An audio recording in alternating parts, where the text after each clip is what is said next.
On my son's 28th birthday, I was about to bring out his cake when a single sentence he said killed the father in me. The best gift would be for the old man to disappear forever. In that moment, 28 years of my love turned to ash. But what he didn't know was this.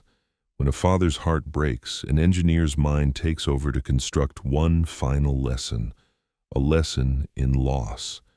Have you ever looked at your child and been willing to give them everything, even when they didn't ask for it? Hello, my friends. Thank you for tuning in. Let me know where you're listening from by liking and leaving a comment below. I'd love to know all the places this story reaches. My small kitchen smells incredible today. It's the scent of butter and sugar baking, the kind that fills up every corner and settles deep into the wood. I'm making a 2-layer chocolate cake, the same one that's been Taylor's favorite since he was just a little guy running circles in the yard. I spent the whole morning on it, not from one of those pre-mixed boxes, but from the handwritten recipe that belonged to Martha, my late wife. The index card is yellowed now, the corners soft and smudged with ancient traces of flour and butter, but I can still make out her elegant looping cursive. Every time I take the wire whisk to the eggs and sugar, I can almost feel her standing here beside me, a soft smile on her face, nodding in that quiet way she had. She'd be proud, I think, proud of the man we raised. This aroma, it's not just cake. It's the smell of a life, of a family, of all the good years we had under this roof. I blew up every single one of the balloons myself, probably a few dozen of them. They're all Dodger blue, for the team he and I used to watch together every Friday night, back when that was the most important thing in the world. They hover near the ceiling now, bumping into each other with a soft rustling sound, like quiet hopes whispering in the air. This house is usually pretty silent for a 62-year-old man living alone, but not today. Today there's life in it. I can hear the classic rock station playing from the speaker Taylor set up in the backyard, the sound of his friends laughing, the distinct clink of Bud Light bottles meeting. The smell of burgers charring on the grill is drifting in through the screen door. I just wanted this day, his 28th birthday, to be special. I wanted it to be a reminder, a solid anchor for him in a world that's always moving. A day for him to know that no matter what happens out there, no matter how tough it gets, he'll always have a place to come back to, that he'll always have his old man right here waiting for him. On the kitchen counter, next to the cake that's slowly cooling on a wire rack, sits a worn, dark blue velvet box. The edges are frayed, showing the cardboard underneath, but what's inside is timeless. It's the Hamilton watch my own father gave me the day I graduated from college. It's nothing flashy, not one of those big gold things you see these days. It has a simple cream-colored face, aged by time, and a plain leather strap. But the mechanism inside, the tiny gears and springs, they still tick with a steady, strong rhythm. Just like my dad. He was a mechanic, a man of few words who believed that things were meant to work, meant to be reliable. He smelled of grease and integrity. I want to give the watch to Taylor today, not just as a present, but as a message. A piece of a legacy about what it means to be a Hensley man. It means you're dependable. It means you show up on time. And it means you always, always finish the job you started. I'm carefully pushing the last of the 28 candles into the soft chocolate frosting, getting ready for the big reveal. Just as I'm about to light the first one, the music in the backyard dips for a moment. I hear Taylor let out a loud laugh, a sound that has been the music of my life for as long as I can remember. But then his voice cuts through the air, sharp and clear, slipping right through the screen of the open door. "The best gift?" he says, his tone dripping with a kind of cynical humor. "Easy, my old man finally disappearing from my life for good." Each word hangs in the air, a perfect, polished stone dropped into the quiet pond of my afternoon. I can almost hear the splash, the way the silence ripples out afterwards. It's a heavy, stunned quiet that lasts for a beat before it's broken by the forced, awkward laughter of a couple of his friends. Suddenly, the cake in my hands feels like it weighs 100 pounds. All the air, all the warmth seems to get sucked right out of my chest. The kitchen that felt so cozy and full of love just a few seconds ago now feels sterile and cold like a laboratory. The sound of his friend's laughter echoes what he said. It isn't the cut of a knife. It's the solid, definitive bang of a judge's gavel, confirming a verdict on a truth I've spent years trying not to see. I just stand there, frozen between the scent of sweet butter and the floating blue balloons, feeling like a fool. A clown in a play I didn't know I was in. I thought I was a father, preparing a surprise for the son I love. But I wasn't. I was the punchline to a joke.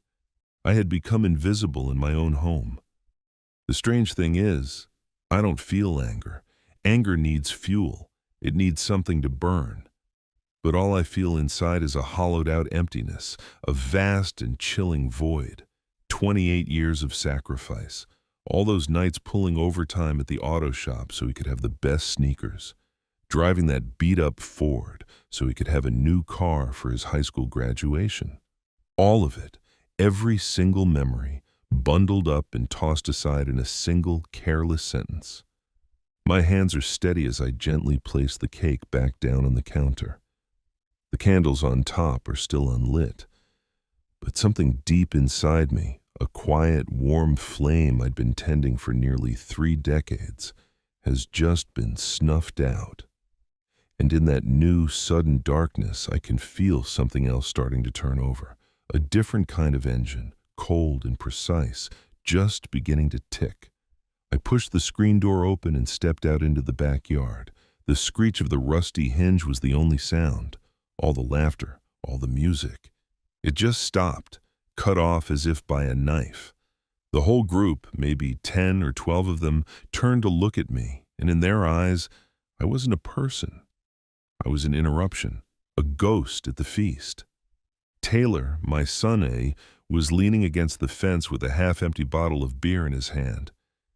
He looked at me, and his face was a mask of pure annoyance. There wasn't a shred of regret, not a flicker of shame, just irritation. The look on his face said it all. I had ruined his moment. I had spoiled his punchline. "What?" he asked, and the word was clipped, hard. He sounded like I was some nosy neighbor peering over the fence, not the man who owned the ground he was standing on, not his father. His brow was furrowed, a deep line of impatience carved between his eyes. He didn't even try to hide the contempt. In that moment, standing in the fading afternoon light, I wasn't his dad. I was just an inconvenience. I didn't answer his question. I didn't have an answer for that version of him. Instead, I just looked straight into his eyes, searching for something, anything, of the boy I'd raised. I was looking for the kid who used to fall asleep on my chest watching baseball, the teenager I taught how to change a tire, the young man I'd been so proud of, but there was nothing there, just a cold, flat reflection of a stranger. "I heard you," I said, and my voice sounded foreign, even to me. It was level, steady, without a trace of the storm that had just ripped through my soul. "I heard what you really want for your birthday." The air in the backyard, already thick with the smell of charcoal and cheap beer, seemed to grow heavy, dense, felt hard to breathe. Samantha, his girlfriend, immediately tightened her grip on his arm, whispering something in his ear as she shot a defensive glare in my direction. The other friends, they suddenly found the labels on their beer bottles intensely fascinating. They stared at their feet, at the dying coals in the grill. Anywhere but at me. A slow, deliberate smirk spread across Taylor's face. It wasn't a smile of happiness or amusement. It was a smile of defiance, a twisting of the lips that was all challenge. "Good," he said, his voice slick with a smug satisfaction. "Because nobody asked you to do all that stuff anyway. That was your choice to support me." The words were engineered to hurt. They were a carefully calculated strike, designed to take 28 years of love, of sacrifice, and reframe it as a foolish voluntary act, a burden he never asked for. He wanted me to feel guilty for loving him, for providing for him. He wanted to turn my fatherhood into a weakness, a flaw, and for a split second, standing there under the judgment of his friends, he almost succeeded. The thought flickered. Maybe he was right. Maybe my love had been a mistake.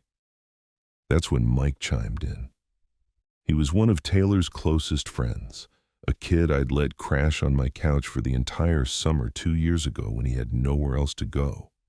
He spoke with the easy confidence of someone who believes they have the world all figured out.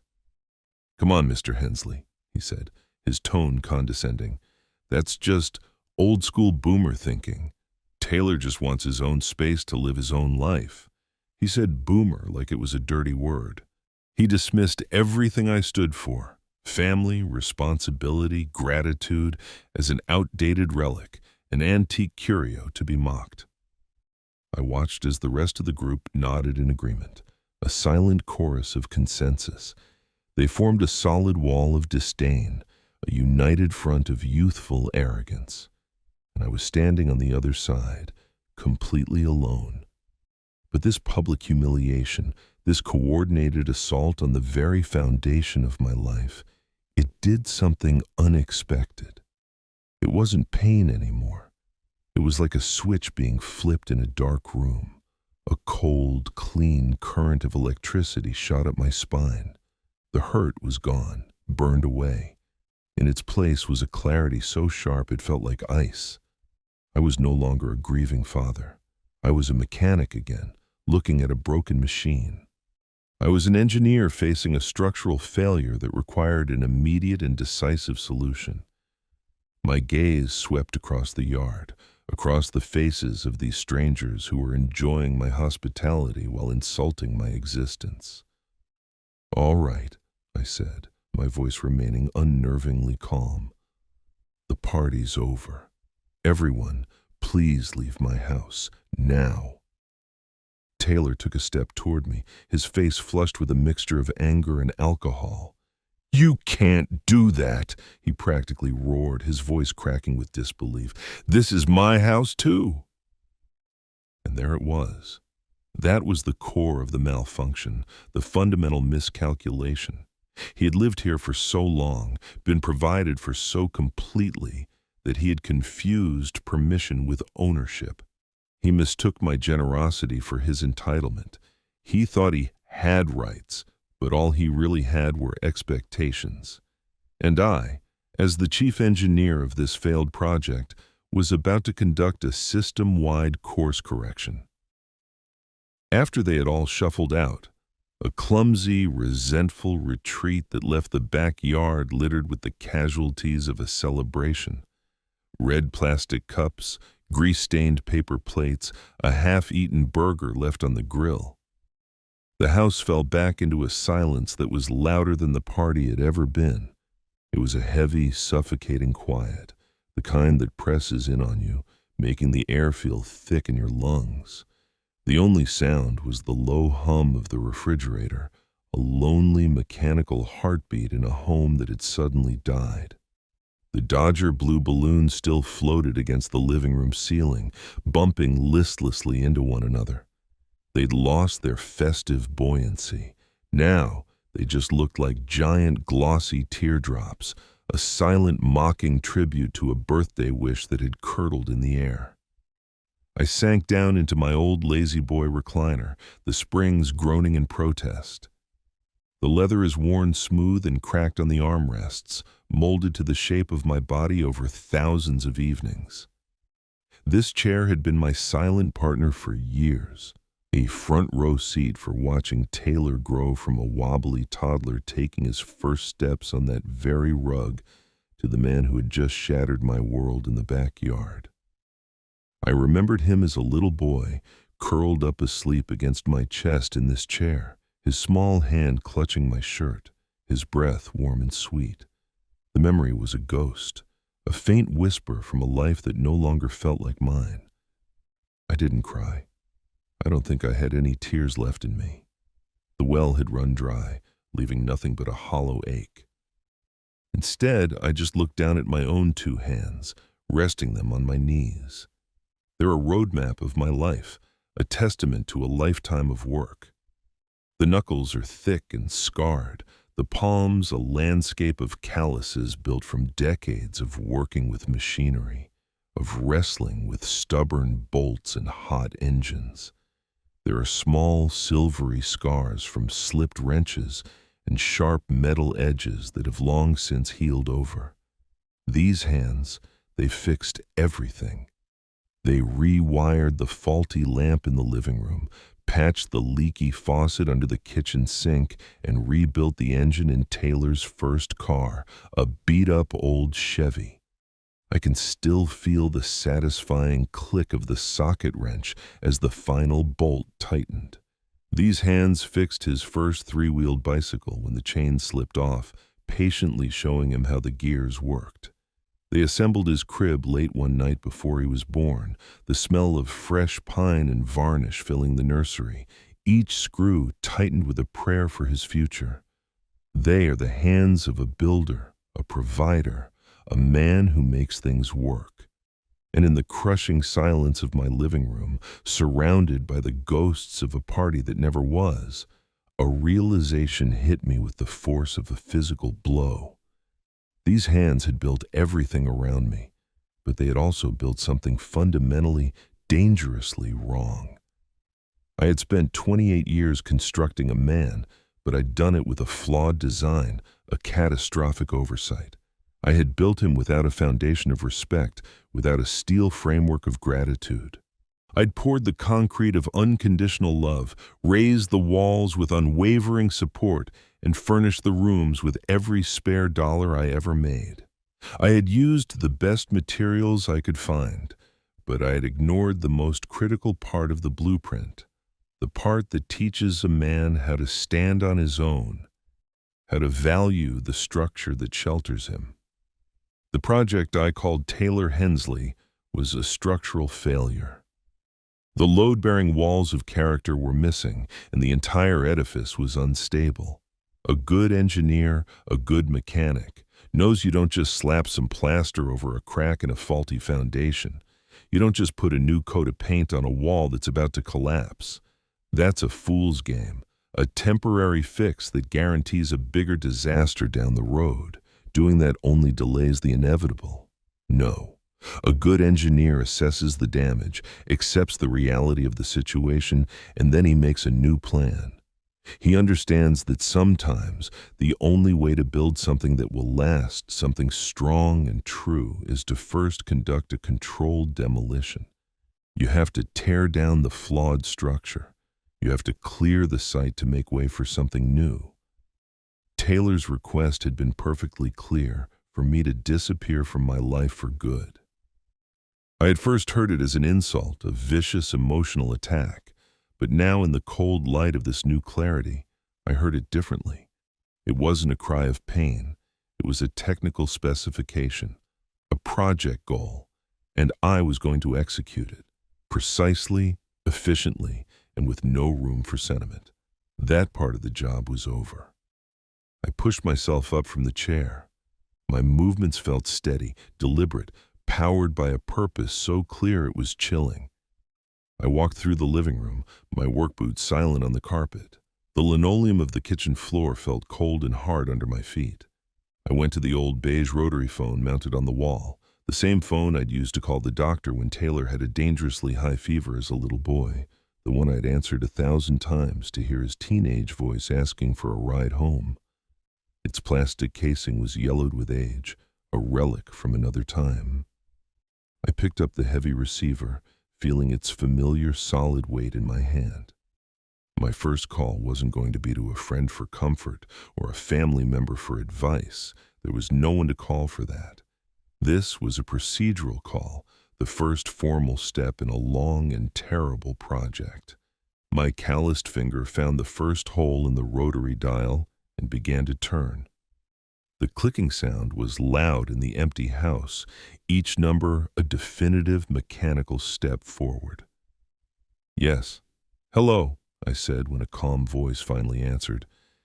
"Is this the police department? I need to report a trespasser at my address." Listening to this, have you ever had to make a difficult decision, not with your heart, but with cold, hard logic, just to protect your own dignity?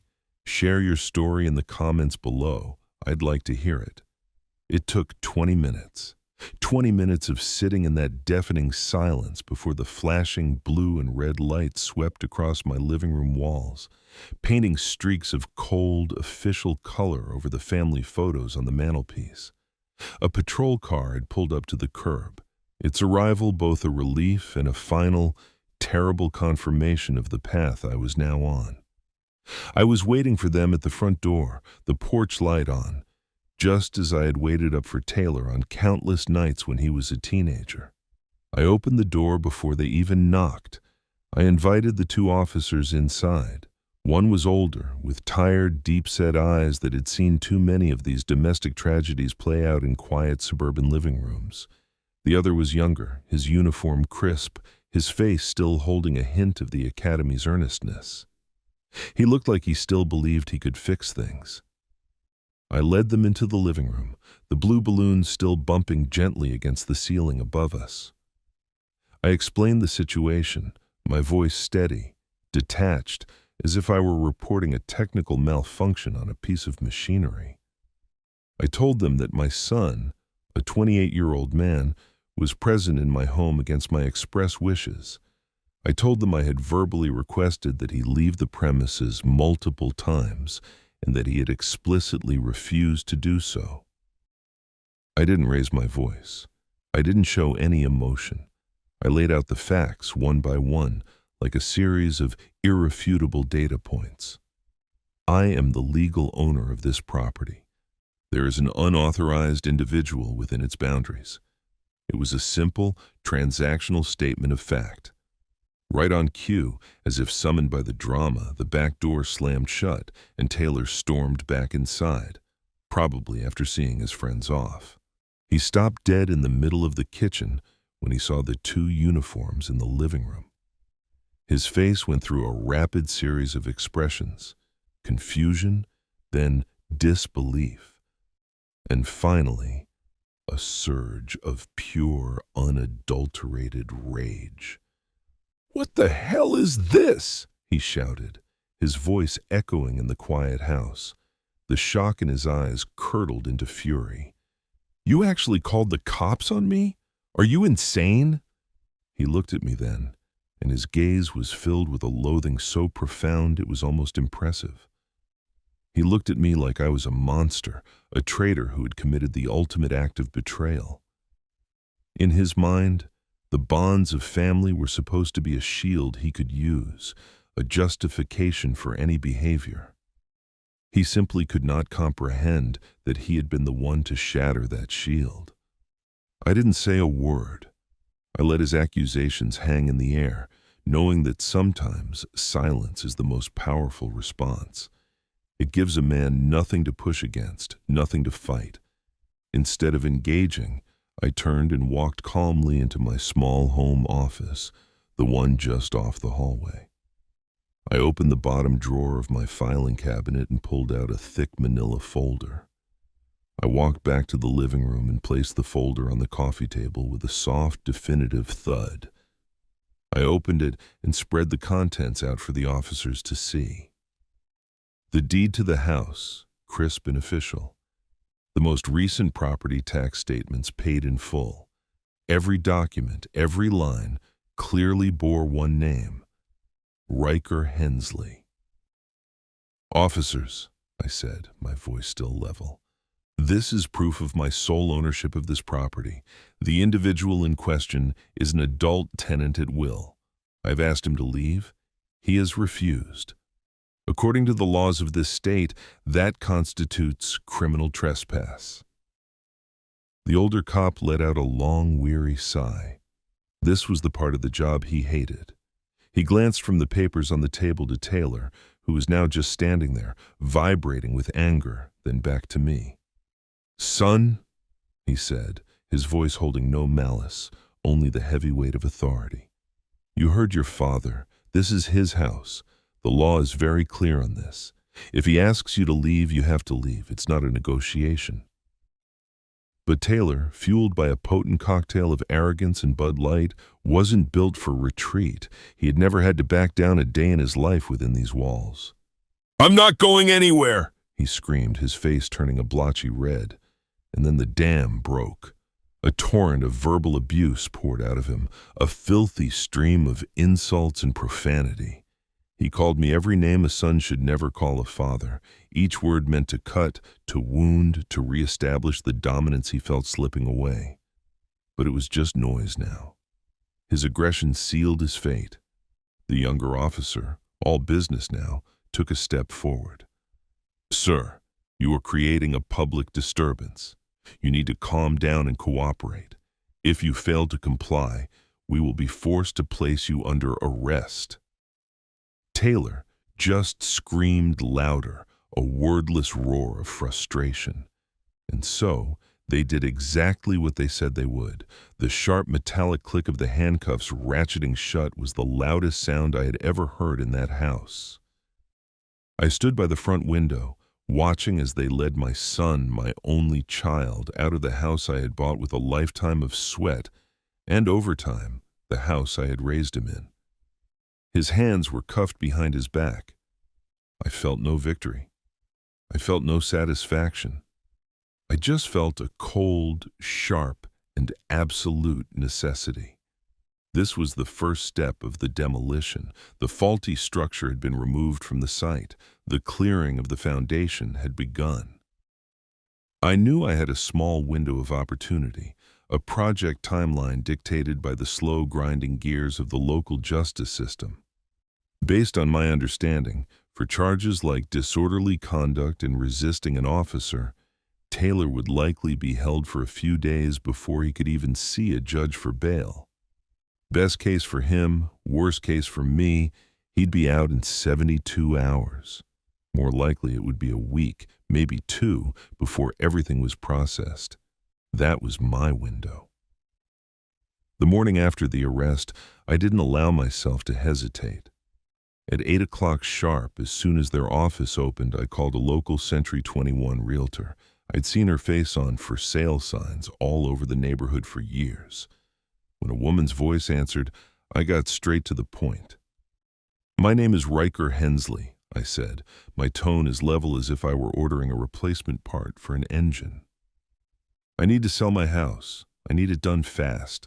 I'm not interested in making repairs or staging the home. I want to sell it as is. I'm looking for a cash offer, and the most important factor is speed." There was a brief pause on the other end. I could hear the surprise in her silence. "Of course, Mr. Hensley," she said, her voice shifting into a professional, reassuring cadence. "I can be there in an hour to start the paperwork." That was all I needed. The clock was ticking. Then I began to pack. But this wasn't the emotional, nostalgic process of a man leaving his home of 30 years. There were no long pauses to reminisce over old photographs, no sentimental sighs. This was a forensic cleanup, an evidence-gathering operation where I was the only detective, and the only evidence I was interested in was what defined me, Riker Hensley, before my identity had been consumed by the title of Taylor's dad. I worked with a single-minded focus. My clothes went into a few boxes. My old technical manuals and engineering textbooks, their pages yellowed and smelling of dust and knowledge. In the garage, my sanctuary, I carefully packed my craftsman tool chests, the familiar heavy feel of the steel drawers a comfort in my hands. And then there were the pictures of Martha. I took each one down from the walls and the mantelpiece. I wrapped each frame carefully in newspaper, The black and white photos of her smiling face, a stark contrast to the grim headlines. These were the essential components of my life. Everything else was just part of the failed structure I was leaving behind. I walked down the hall to Taylor's bedroom and pushed the door open. The air inside was stale, a mixture of unwashed laundry and expensive body spray. It was a perfect museum exhibit of a life lived without consequence. The latest PlayStation console sat on his desk, controllers tossed aside.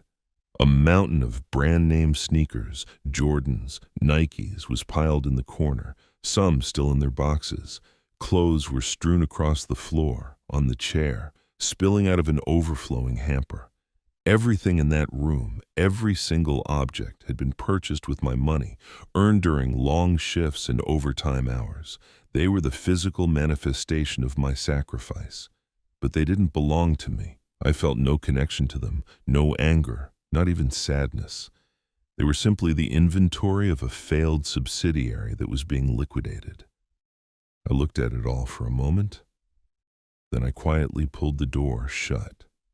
The click of the latch was soft, but in the silence of the house, it sounded as final as a vault being sealed. That room and everything in it was no longer a part of my world. On my way back to the living room, I picked up the small, worn velvet box from the hall table. The Hamilton watch. My father's watch. I had imagined this moment so many times, the look on Taylor's face as I explained what it meant, the weight of it in his hand as he accepted the responsibility it represented. I had intended to pass down a legacy, a symbol of what it means to be a Hensley man, but he had already thrown that legacy away with his words. I ran my thumb over the frayed fabric of the box.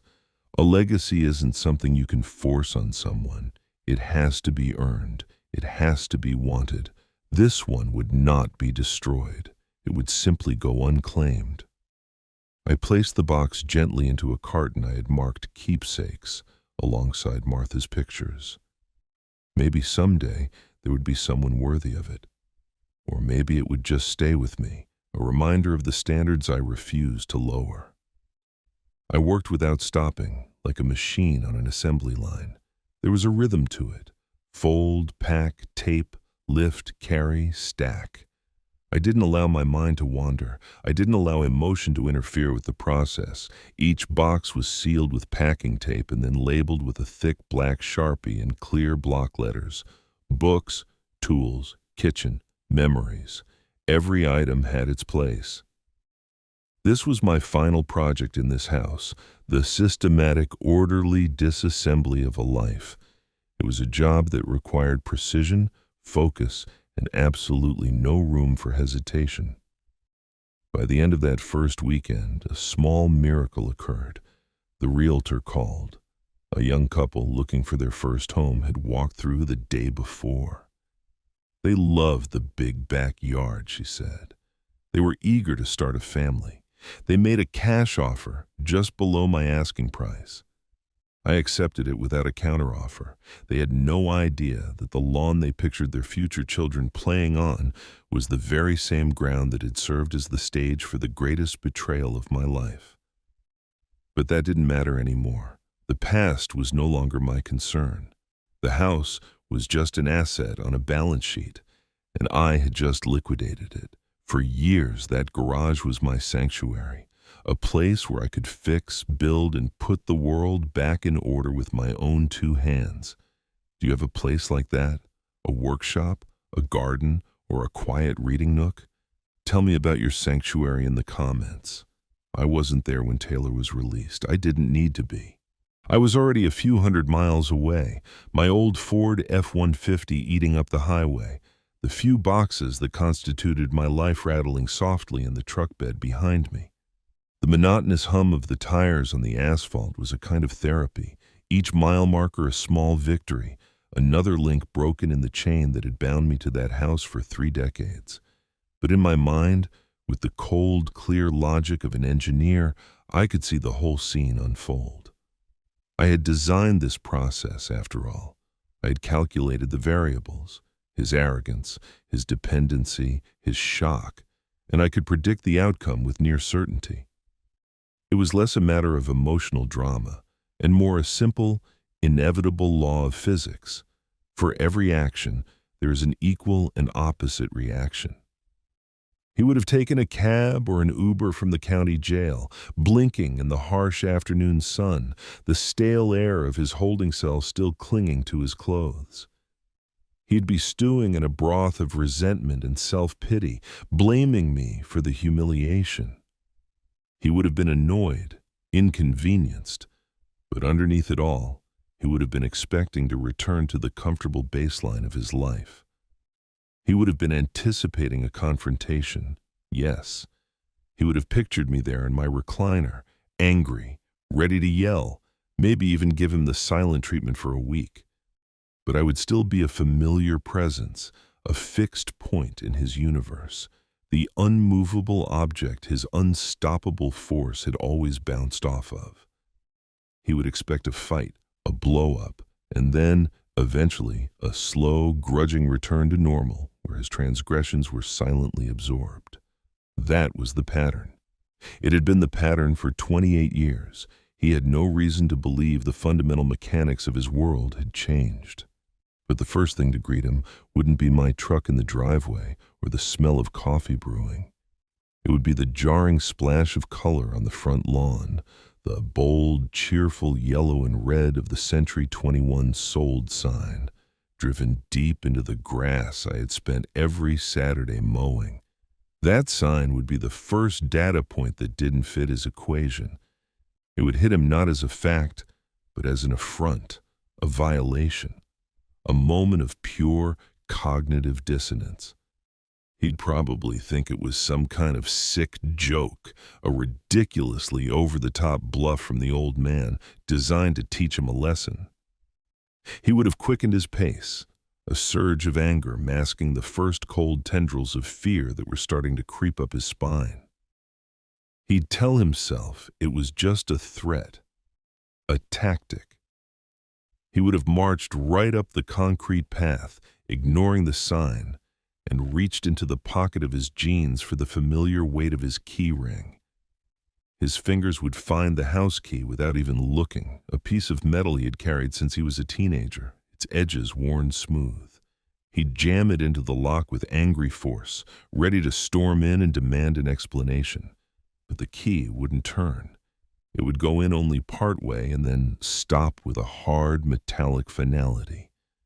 He would try again, jiggling it, pushing harder, his frustration mounting with each failed attempt. But it would be useless. The locks had been changed by the new owners the day before.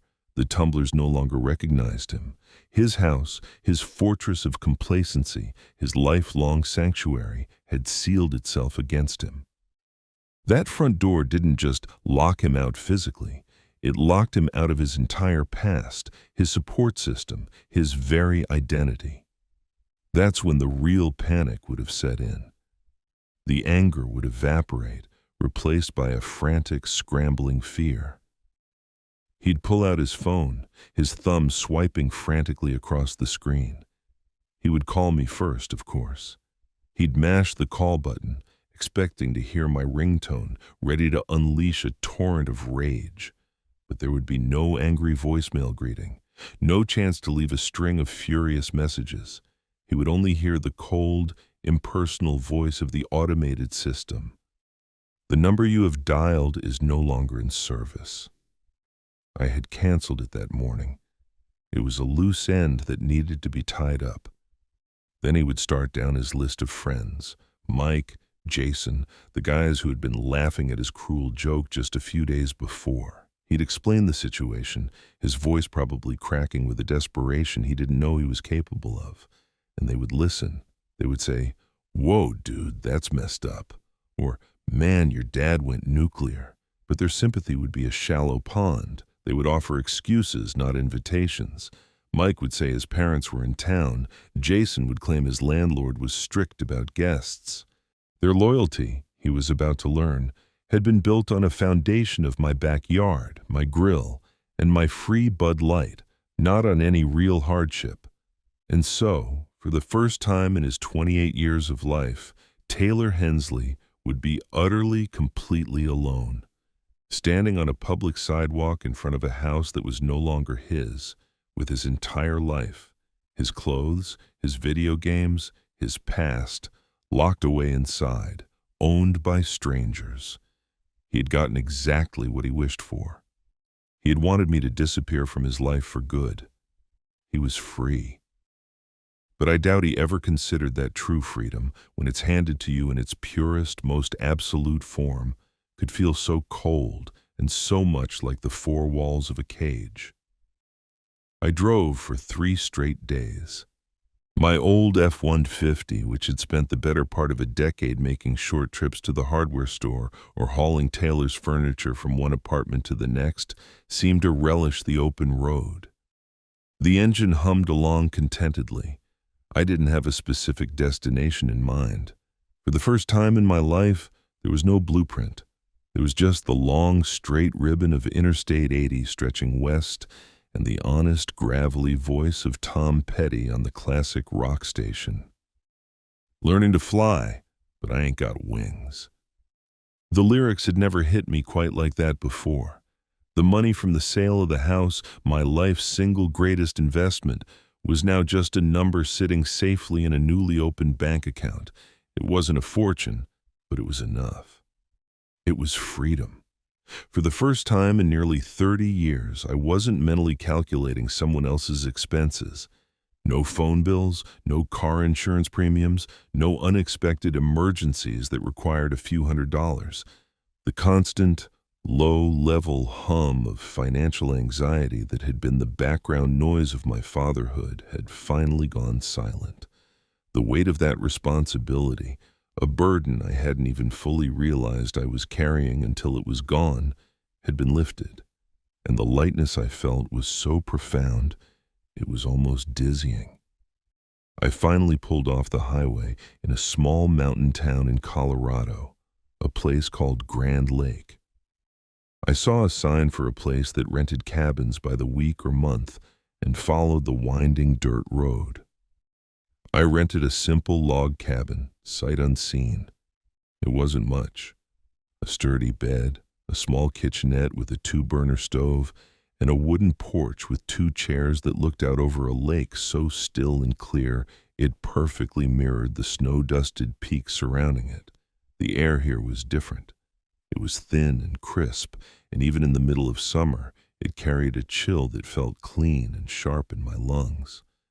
It smelled of pine needles and damp earth, a scent so pure it felt like I was washing away the smog and bitterness of my old life with every breath. That first night, I didn't even unpack. I just sat on that porch, wrapped in an old blanket, and watched the stars come out. They weren't the hazy, muted stars of the city. They were sharp, brilliant points of light in a blackness so deep it felt infinite. The silence was absolute, broken only by the gentle lapping of water against the shore. The next morning, I walked into town and found a small, cluttered fishing supply shop. I bought a St. Croix spinning rod and a simple tackle box. It had been nearly 20 years since I'd last held a fishing rod, not since Taylor was a boy, too impatient to sit still for more than 10 minutes. I found a quiet spot along the lake's edge, set up a folding chair, and cast my line out into the glassy water. The motion felt rusty but familiar, a muscle memory buried deep within me. I sat there all day. I watched a family of ducks paddle by. I listened to the wind whispering through the tops of the massive ponderosa pines. I felt the warmth of the sun on my face. I didn't get a single bite. I didn't even see a fish break the surface. And it didn't matter at all. The goal wasn't to catch anything. The goal was just to sit, to be. A few days later, I found the local Ace Hardware.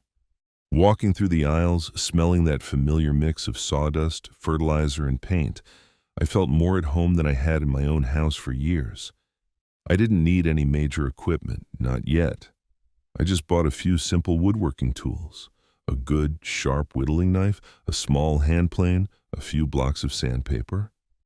I walked back to the cabin along the lake shore and found a fallen branch of aspen, its bark smooth and pale. Back on my porch, I sat down and just started carving. I had no project in mind, no goal to create anything specific.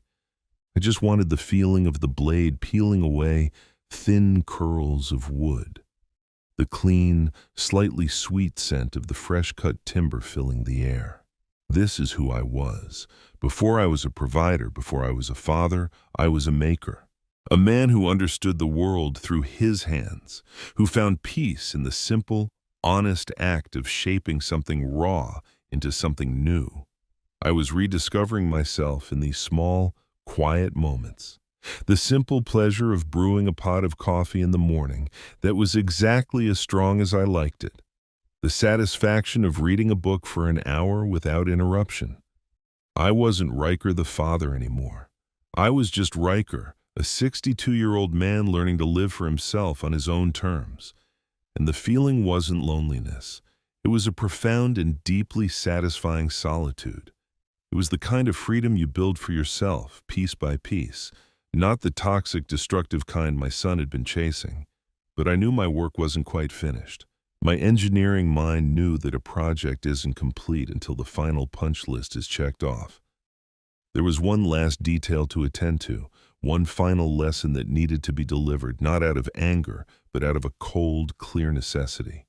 I found a lawyer's office on the main street of the town, a small practice run by a man about my age with kind eyes and a firm handshake. I sat down across from his sturdy oak desk and explained, precisely and without emotion, exactly what I needed him to do. Many of us spend our lives building a home for our family. But if you had the chance to start over, where is the one place you'd truly want to belong? A cabin in the woods like me, a cross-country trip in an RV, or something else entirely? Share that dream in the comments. It took the lawyer, a methodical man named Mr. Albright, the better part of a week to locate Taylor. As I had predicted, he found him exactly where a young man with no resources and a surplus of fair-weather friends would end up, crashed on the stained, lumpy sofa in Mike's cramped one-bedroom apartment. According to the lawyer's brief report, the place smelled of stale beer and desperation. Mr. Albright made the call, his voice the epitome of professional neutrality. He introduced himself, stated that he was acting on my behalf regarding a matter of inheritance and property, and requested a meeting. He suggested a neutral public location, a small, nondescript diner called the Corner Booth off the interstate. I'm certain that word, inheritance, lit a fire in Taylor's mind. Hope is a stubborn weed, and in the barren soil of his current circumstances, it would have grown wild.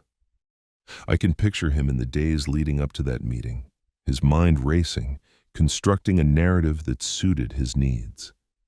He would have convinced himself that my anger had cooled, that the dramatic gesture of selling the house had been just that, a gesture. He'd imagined that I was now sitting alone somewhere, consumed by fatherly guilt, desperate to make amends. In his version of the story, this meeting was my white flag. He probably thought the lawyer was a mediator, sent to broker a truce. He would have rehearsed a speech, a carefully crafted blend of strained apology and subtle accusation, designed to make him look like the chastened son, willing to forgive his father's overreaction.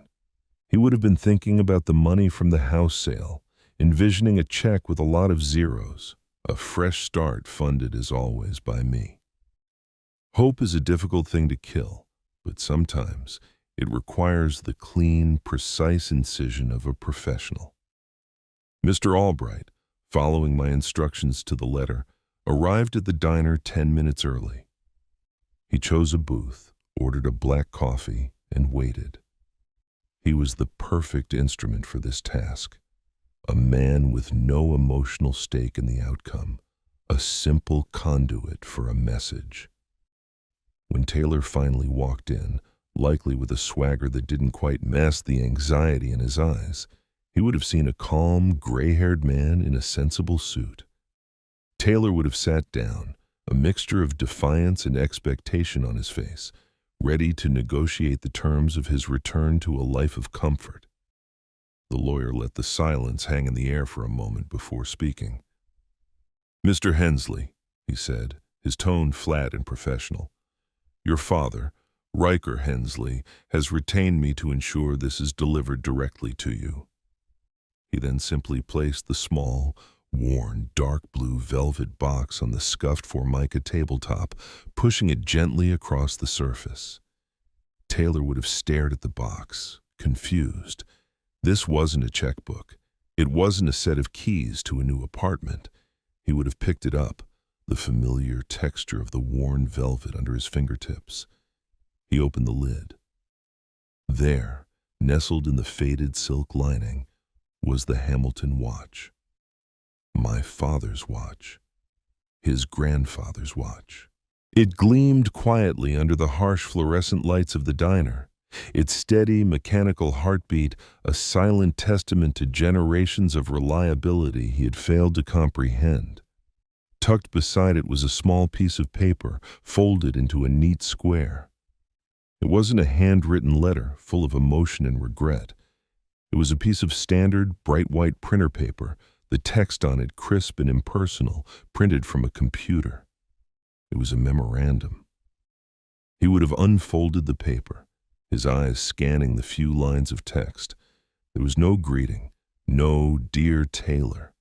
It was as direct and emotionless as a technical schematic. "You wanted me to disappear. I've honored your wish. The remainder of your life is now your responsibility. This is my final gift to you, the independence you so desperately wanted." That was it. No money, no apology, no long, rambling explanation of my pain. Just the cold, hard truth, served up in a box full of meaning he could no longer access. A rejected legacy and a brutal blessing. Taylor would have read it once, then twice, the words refusing to compute. He would look up at the lawyer, searching for some explanation, some hint of a negotiation. But Mr. Albright was already placing a few dollars on the table to cover his coffee. "My work here is done, son," he said, his voice not unkind, but utterly final. He stood up, adjusted his tie, and walked out of the diner without a backward glance, leaving Taylor completely alone in the booth, alone with a watch that represented a heritage he had thrown away, a note that confirmed his liberation was a life sentence, and of course the bill for 2 cups of coffee.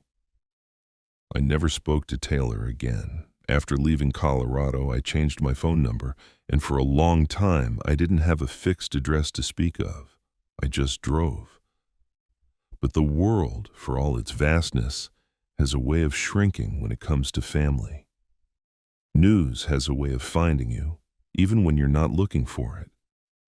About a year after I'd left, I got an email from a second cousin, a good man named Frank out in Ohio that I'd always kept in touch with over the holidays. He didn't know the full story, only that there had been a serious falling out.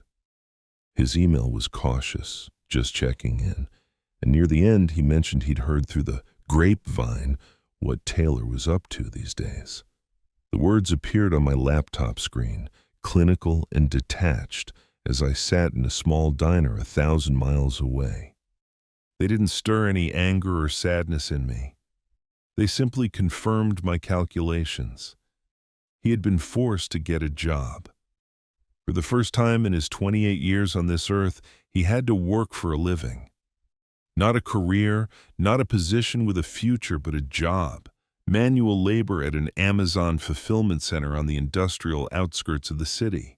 My cousin's email painted a bleak picture.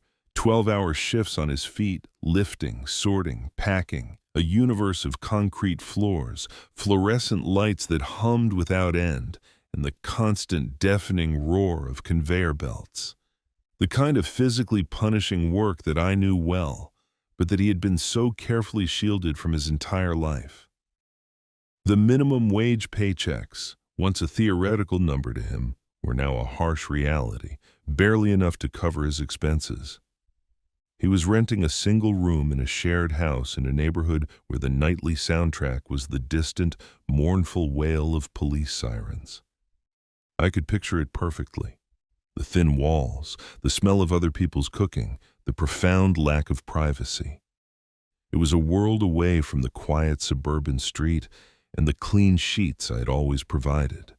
Samantha, the girlfriend who had spoken so passionately about his personal freedom and vibrant energy, had lasted all of 2 weeks.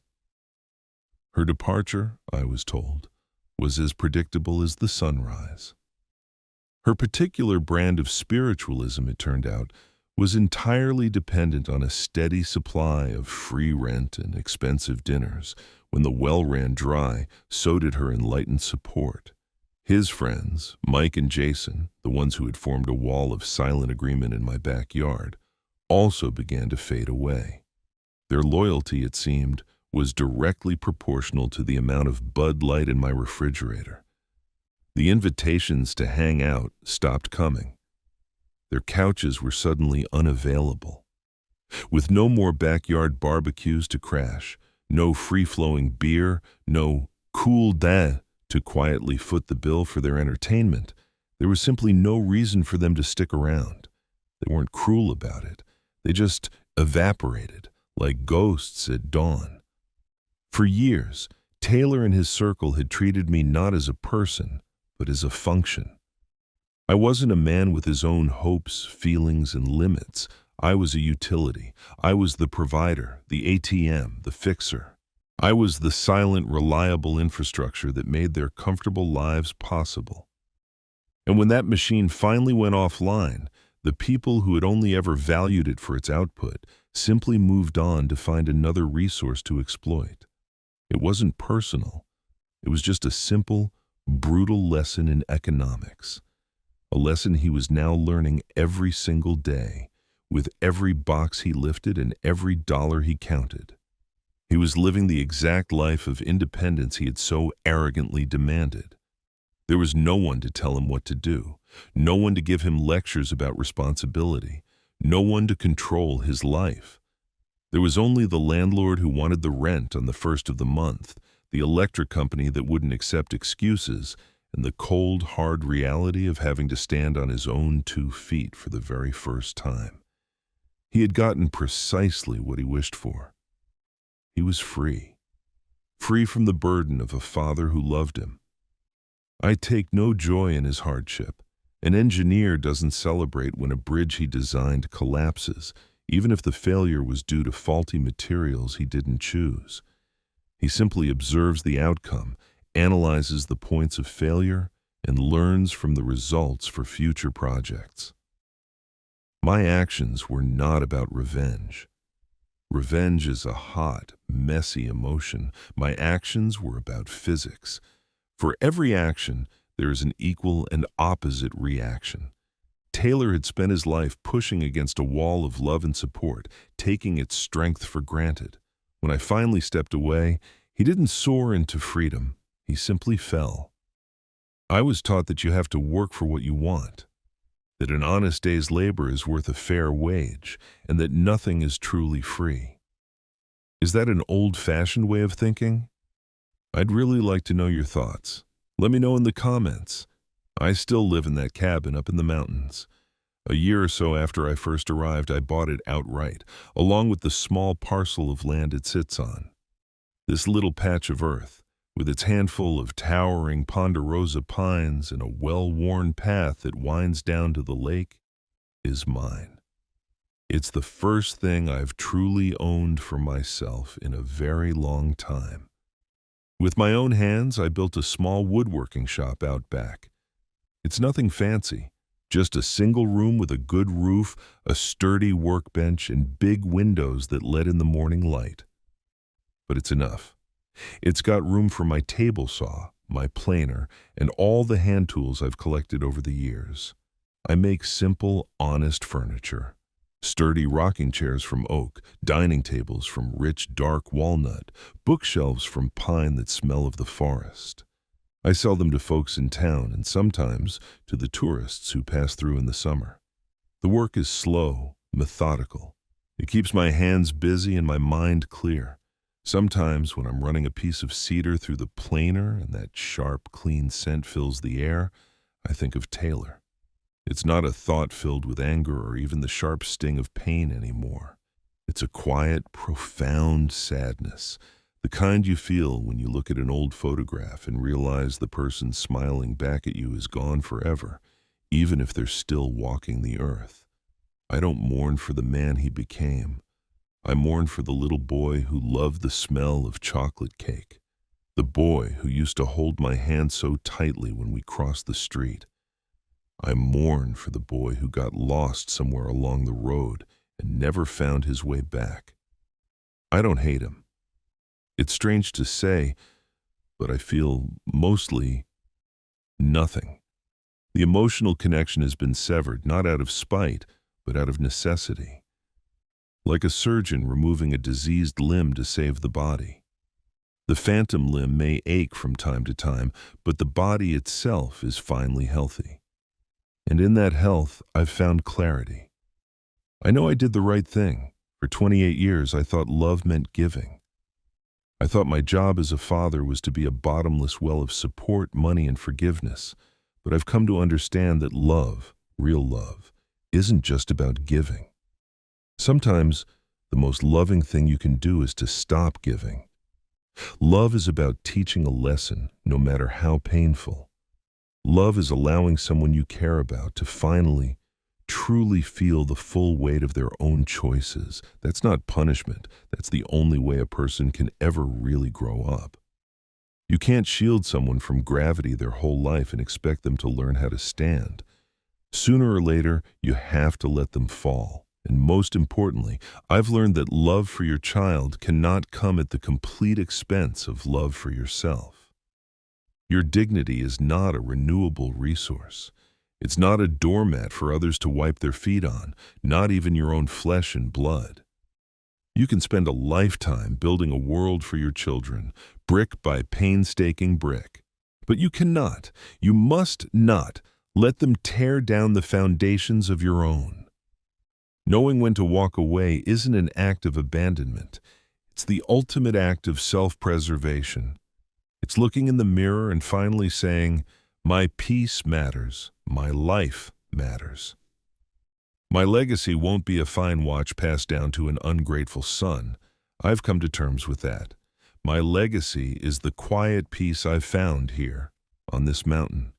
It's the solid feel of a well-made chair, something useful and beautiful that I've brought into the world with my own 2 hands. It's the smoke that curls from my chimney on a cold winter's night. My legacy is this story, I suppose. A warning, maybe, or a message of hope, a final schematic for anyone out there who is listening. Even when a structure you've poured your entire life into collapses into ruin, you can always, always clear the rubble, salvage what's worth saving, and start building again. Something smaller, maybe, something simpler, but something that is, finally and completely, your own. Telling this story has been part of my own rebuilding, and now I'd be honored to hear a part of yours. I know how it is when we men, those of us who've seen more than half a century pass, get together. The stories just start to flow like a river. You know, sometimes it's just a simple click, a like, a subscribe, or a share, and for many it might seem like a small, fleeting gesture. But for me, and for all the quiet voices out there that need to be shared, every single one of those clicks is a light in the darkness. It's a way of saying, I see you. I hear you. Your story has value. Now that I've told my story, what I want most is to listen to what's in your hearts. In the comments below, I'd be incredibly honored if you would share a piece of your own story. Was there a time you felt dismissed or unheard? Have you ever had a passion that someone else called foolish? Or what was a moment when you found your own strength, even in the quietest way? Please, share them. I'll read every one and carry them with me because your stories matter. WAWA Ages wants to build a community where we men, fathers, grandfathers, can share our truest experiences, the good and the bad. If you don't have anything heavy to share today, then maybe just share a small joy. What made you smile today? If you're watching this on your TV, don't hesitate to pick up your phone and look up my channel, WAWA Ages. Let's build this place together. A community where no man has to feel like his life, his struggles, and his victories are invisible. Thank you for sitting with me. It means more than you know.